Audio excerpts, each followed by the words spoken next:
सास बहू हिस्टोरी। पता नहीं किस जन्म की दुश्मनी निकाल रही है मुझसे।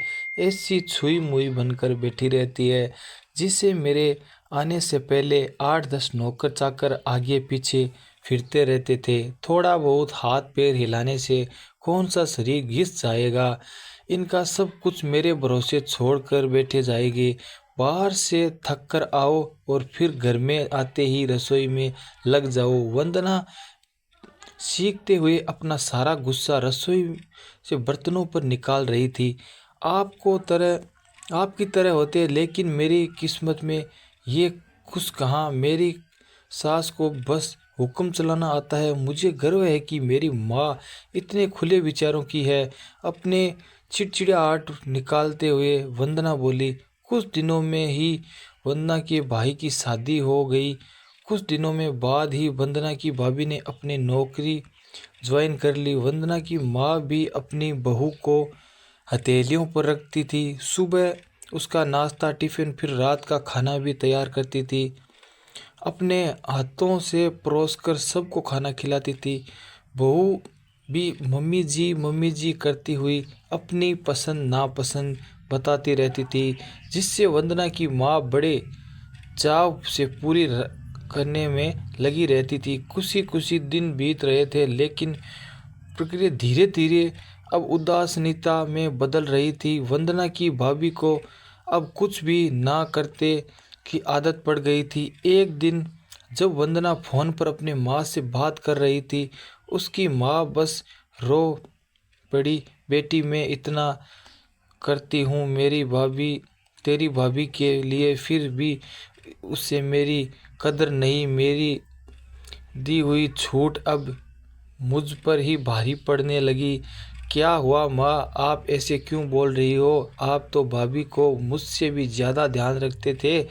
क्या भाभी ने आपको कुछ कहा? वंदना बेचैन होते हुए पूछने लगी। कुछ क्या बेटी, अब तो सब कुछ वो मुझे ही करती है। ऑफिस ऑफिस से आने के बाद एक गिलास पानी के लिए भी मुझे आवाज़ देती है। नाश्ते में थोड़ी सी देर हो जाती है तो मदद करने के लिए बजाय गुस्सा होकर यूं ही बिना खाए चली जाती है। आखिर मेरे भी कुछ आत्मसम्मान है या नहीं? मैं तो उसके लिए बस काम वाली बन कर रह गई हूँ। माँ, ये तो बहुत गलत बात है। आप भाई से साफ साफ क्यों नहीं देती कि अपनी बीवी की लगाम खींच कर रखे? आप माँ है, कोई नौकरानी नहीं। भाभी नौकरानी रहती है, इसका मतलब ये नहीं कि आप पर हुक्म चलाती। गुजरते हुए वंदना बोली, किस मुंह से कहूँ बेटे, पहले तो खुद मैंने ही आग बढ़ाकर कुल्हाड़ी पर अपना पैर दे मारा, फिर शिकायत किससे करूं?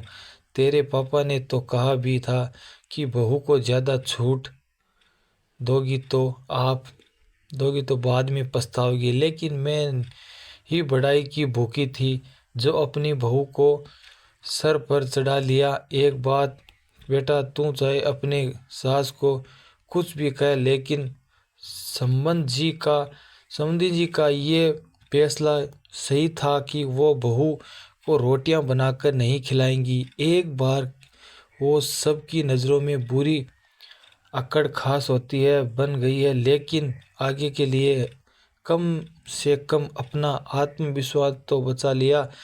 अब ना तो तू उन्हें कोई ताना दे सकती है और ना ही कोई रिश्तेदार। काश मैंने भी शुरू ही यह घर गृहस्थी की पूरी जिम्मेदारी अपने सिर पर लेने से इनकार कर दिया होता तो आज मेरे ये हालत नहीं होती। माँ की बात सुनकर वंदना निःशब्द हो गई। भारी मन से उसने फोन रख दिया और बाहर हॉल में आकर देखा तो सास ससुर आराम से बैठकर बातें कर रहे थे। बातें करते करते उसकी सास अपने नाखूनों पर नेल पेंट लगा रही थी, जिसे देखकर ससुर जी ने उन्हें चिढ़ा रहे थे। अब बुढ़ापे में ये पैशन करके किस को दिखाओगी? मेरी तो नज़र भी कमज़ोर हो गई, किसी को नहीं दिखाना मुझे, मैं तो अपनी खुशी के लिए तलाशता हूँ। उम्र तो घर गृहस्थी की उजली रहे, अब वकास का वक्त आ गया है तो अपने शौक तो पूरे कर लूँ। पता नहीं कब भगवान के घर से बुलावा आ जाए। वंदना की सास मुस्कुराते हुए बोली।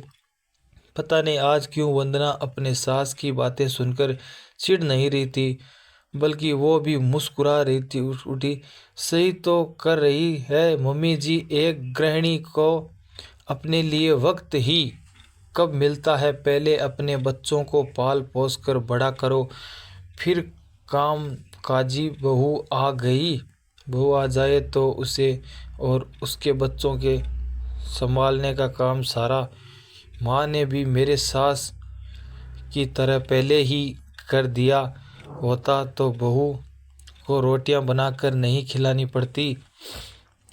तो गाइस, आज के वीडियो में पसंद आए तो चैनल को लाइक करना, सब्सक्राइब करना।